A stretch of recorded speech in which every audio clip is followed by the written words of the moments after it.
निदिनं वपवत्तारं यं पस्ये वज्रदस्सिनं निगय्य वादी मेधावीं तादृशं पंडितं भजे।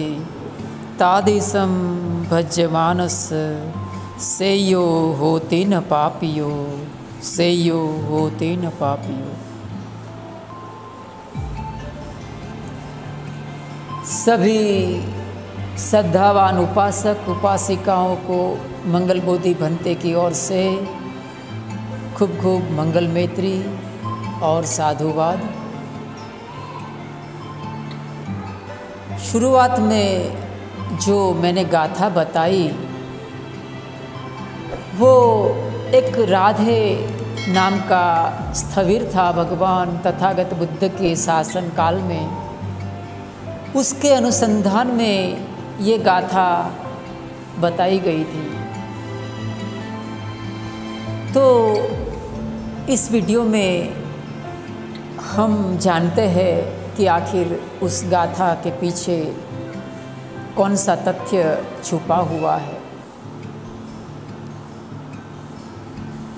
भगवान के शासन काल में एक राधे नाम का स्थविर था और वो हमेशा एक विहार में साफ सफाई, विहार का पानी भरना, विहार में जो भिक्षु आते जाते हैं उनकी सेवा करना, उनके तरफ लक्ष्य देना इत्यादि इत्यादि वो हमेशा काम करता था। और बड़ी ही निष्ठा से, बड़े ही श्रद्धावान चित्त से वो भिक्षुओं के प्रति बहुत आदर सम्मान से पेश आता था। भिक्षुओं के प्रति उनका बहुत आदर सम्मान था। और जो राधे थेर था उनकी बहुत प्रबल इच्छा थी, उनको एक प्रकार का धम्म संवेग था कि मैं भी भगवान बुद्ध के शासन में एक भिक्षु बनूं और भिक्षु का जीवन जी के मैं भी भिक्षु की तरह आगे बढ़ूं। ये राधे थेर था, उसकी ये मनोकामना थी, ये उनका धम्म संवेग था। लेकिन होता यह है कि जो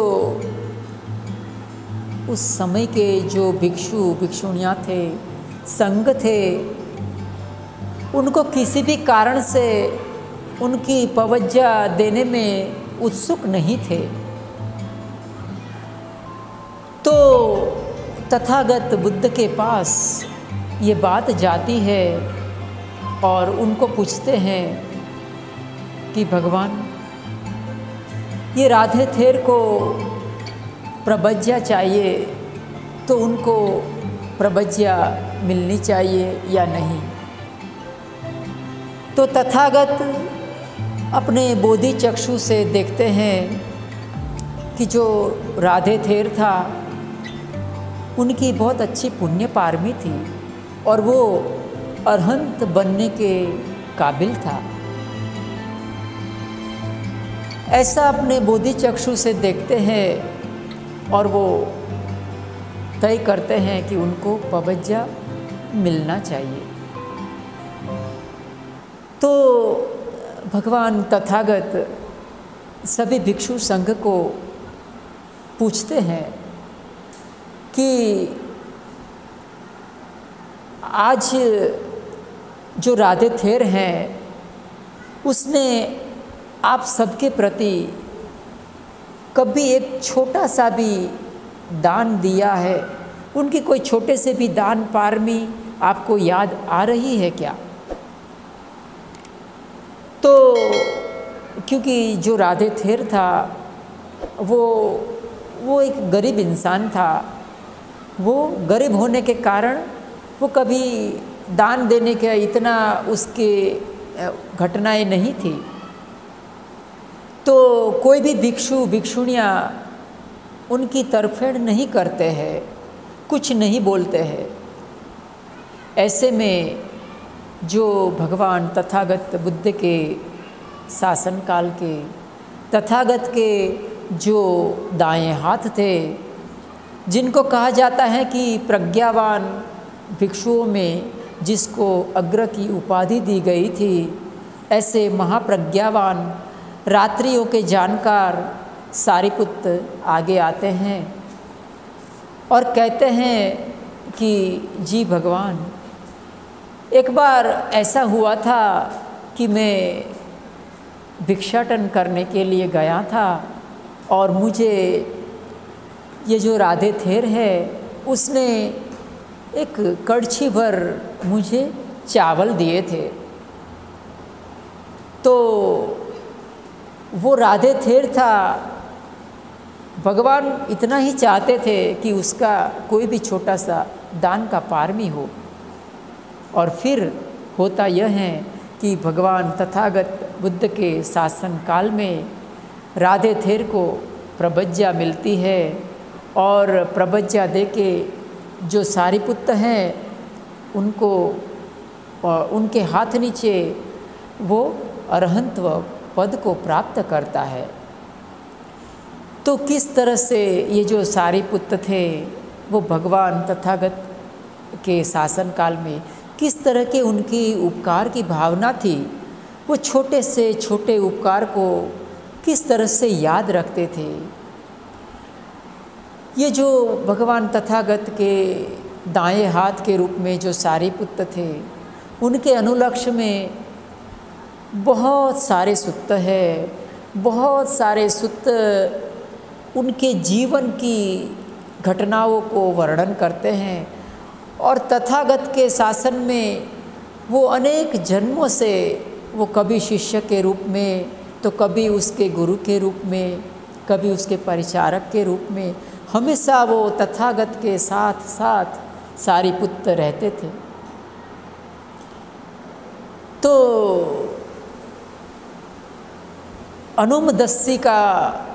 अनुमदस्सी बुद्ध का समय काल में एक बार ऐसा होता है कि एक तापस होता है और वो एक जगह पर वो तपस्या करता है।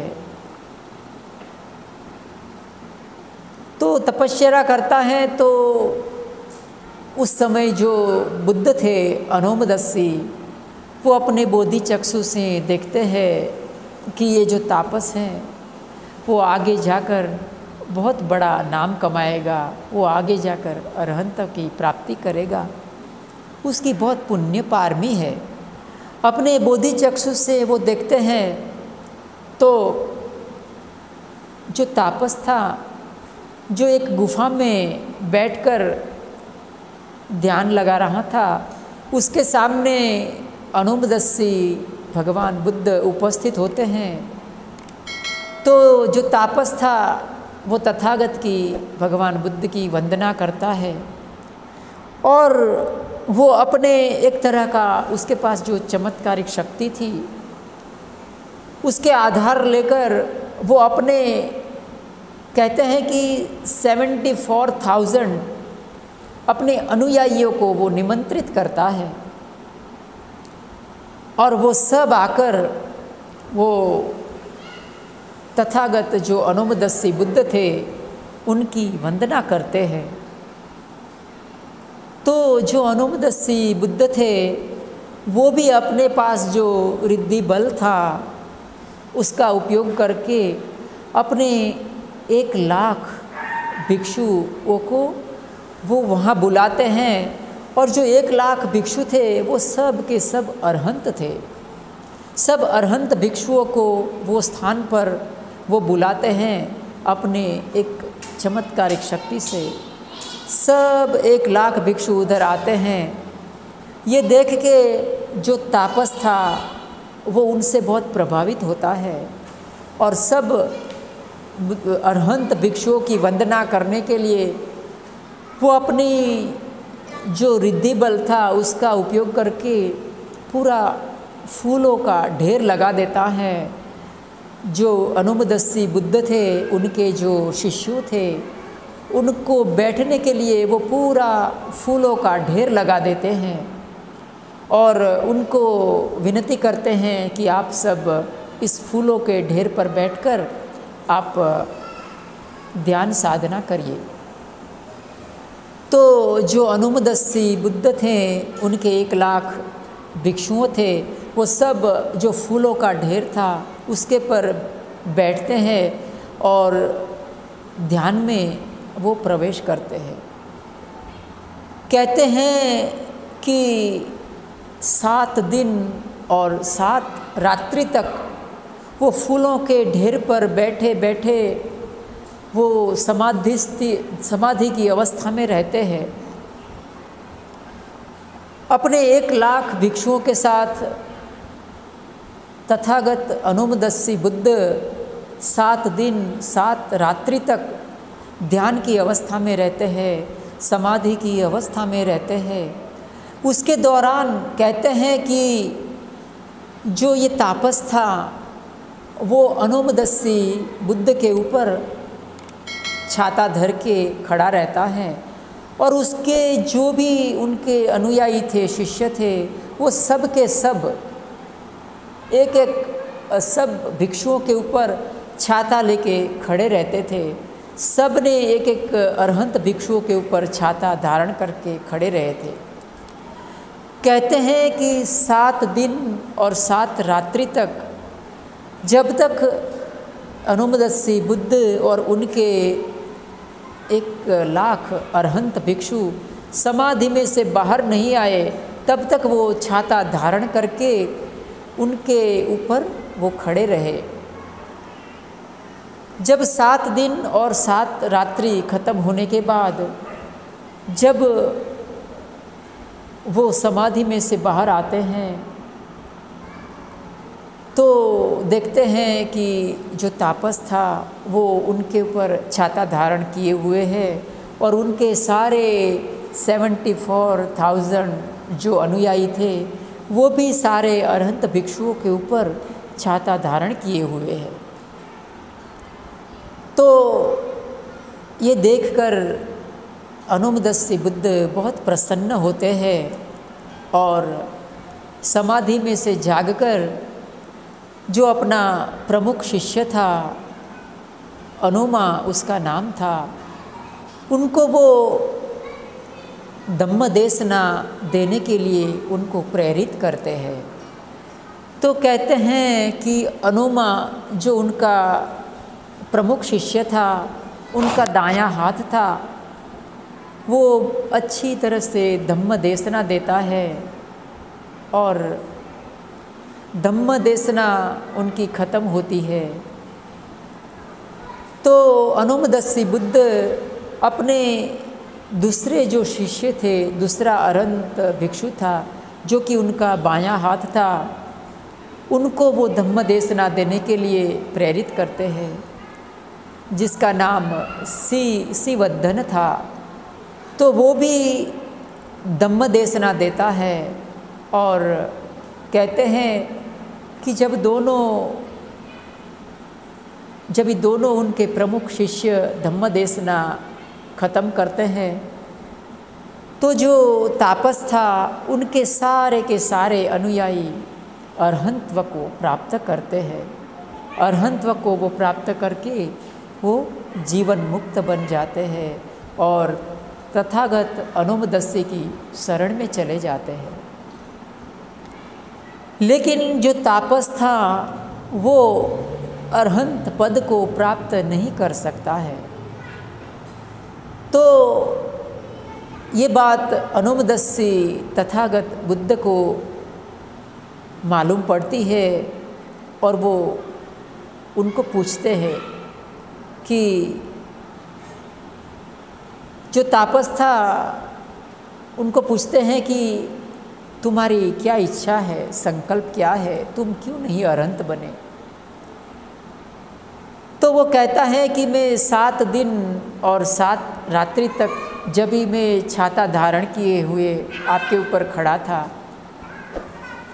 और ये मेरी पुण्य पारमी थी, तो इस पुण्य पारमी के प्रभाव से मैंने ये भी देखा कि आपका जो प्रमुख शिष्य था अनुमा, उसने किस तरह से धम्म देशना दी, उसका मैं एक तरह का प्रभुत्व देखकर मेरे मन में एक प्रबल कामना हुई कि क्यों ना मैं भी अनुमा की तरह एक प्रमुख शिष्य बनूं, एक भगवान बुद्ध का मैं एक प्रमुख शिष्य बनूं, उनका दायां हाथ बनूं। मेरे मन में एक प्रबल इच्छा जागी, मेरा एक संकल्प बल जागा। मैंने जो 7 दिन और 7 रात्रि तक जो छाता धारण किया, उसके पुण्य पारमी के प्रभाव से मेरी इच्छा है कि मैं भी भगवान बुद्ध के शासन काल में उनका अनुमा की तरह एक दायां हाथ बनूं। तो जो अनुमा बुद्ध थे वो अपने बोधि चक्षु से देखते हैं और कहते हैं कि हाँ, तुम निश्चित ही तथागत बुद्ध के शासन काल में, तथागत गौतम बुद्ध के शासन काल में अनेक असंख्यात कल्पों के बाद एक तथागत बुद्ध के शासन काल में तुम भी एक उनके दायां हाथ प्रमुख शिष्य बनोगे, जो उसका दायां हाथ के रूप में काम करोगे। तो जो अनुमदस्सी बुद्ध थे वो अपने बोधि चक्षु से देखते हैं और कहते हैं कि तुम भी एक तथागत गौतम बुद्ध के शासन काल में सारिपुत्त नाम का एक अग्र भिक्षु बनोगे और तुम भी गौतम बुद्ध के एक प्रमुख शिष्यों में उसके दाएं हाथ के रूप में काम करोगे। तो जो सारिपुत्त तापस के रूप में जो सारिपुत्त था वो सोचता है कि भगवान, मेरा एक विनती है कि क्या मैं बुद्ध के शासन काल में, गौतम बुद्ध के शासन काल में अगर मैं उसका दायां हाथ बन सकता हूँ, तो क्या मेरा एक मित्र है, मेरा बहुत करीबी का मित्र है, क्या वो भी मेरे साथ साथ रहकर, क्या वो भी उसके बाएं हाथ के रूप में उसका अग्र भिक्षु बन सकता है? तो अपने बोधि चक्षु से अनुमदस्सी बुद्ध देखते हैं और कहते हैं कि हाँ, तुम्हारे साथ साथ तुम्हारा मित्र भी जुड़ा रहेगा, तुम्हारे साथ साथ तुम्हारा मित्र का भी उसी समय जन्म होगा गौतम बुद्ध के समय में, और वो भी गौतम बुद्ध के बाएं हाथ के रूप में कार्य करेगा। तो कहते हैं कि सारिपुत्त जो कि तापस के रूप में था बहुत ही खुश हो जाता है और बहुत ही हर्षोल्लास के साथ वो अपना मित्र के पास जाता है, जो कि गौतम बुद्ध के समय में, जिसे हम महामोगलान के नाम से जानते हैं। तो वो महामोगलान के रूप में जो उसका मित्र था उसके पास जाता है और उसको ये खबर सुनाता है। उसका मित्र बहुत खुश हो जाता है, दोनों बहुत करीबी के मित्र थे, तो बहुत खुश हो जाता है और उसी खुशी के मारे जो अनुमदस्सी बुद्ध थे पूरे संघ को वो बहुत अच्छी तरह से उसकी आगता स्वागता करता है, उसको संघदान देता है, उसको भोजन दान पर निमंत्रण देता है और उसको भोजन दान करवाता है। इस तरह से दोनों भगवान तथागत गौतम बुद्ध के शासन में जो दोनों अग्र भिक्षु हो गए, एक तो उसका दाएं हाथ के स्वरूप में सारिपुत्त और उसके बाएं हाथ के स्वरूप में महामोगलान, ये दोनों भिक्षुओं की अनेक कल्पों से, जब भी अनुमदस्सी बुद्ध था उस काल से दोनों का संकल्प था कि हम भी बुद्ध के शासन में उनके अग्र भिक्षु बने, उनके दाएं और बाएं हाथ के स्वरूप में हम कार्य करें।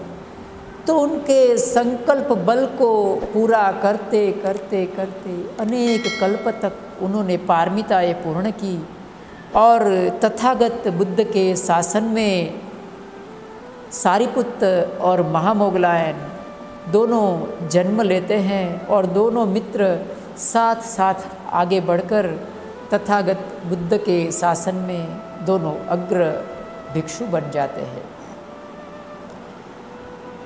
तो आज के इस वीडियो में इतना ही कहना चाहूँगा कि सारिपुत्त और महामोगलायन भगवान तथागत गौतम बुद्ध के शासन काल में बहुत अग्र भिक्षु थे। तो आइए हम उन दोनों को याद करते हुए हम धम्म के कार्य में आगे बढ़े और हम ध्यान भावना, आनापानसति, विपस्सना, मेत्ता भावना करके हम धम्म चक्र को आगे बढ़ाए और हमारा और हमारे समाज का हम कल्याण साधे। तो आज के दिन इतना ही। सभी उपासक उपासिकाएं जो भी श्रद्धावान धर्म भाई धर्म बहनें हैं उनको मंगल बोधि भंते की ओर से खूब खूब मैत्री भावना। सबका मंगल हो, सब सुखी हो। साधु साधु साधु।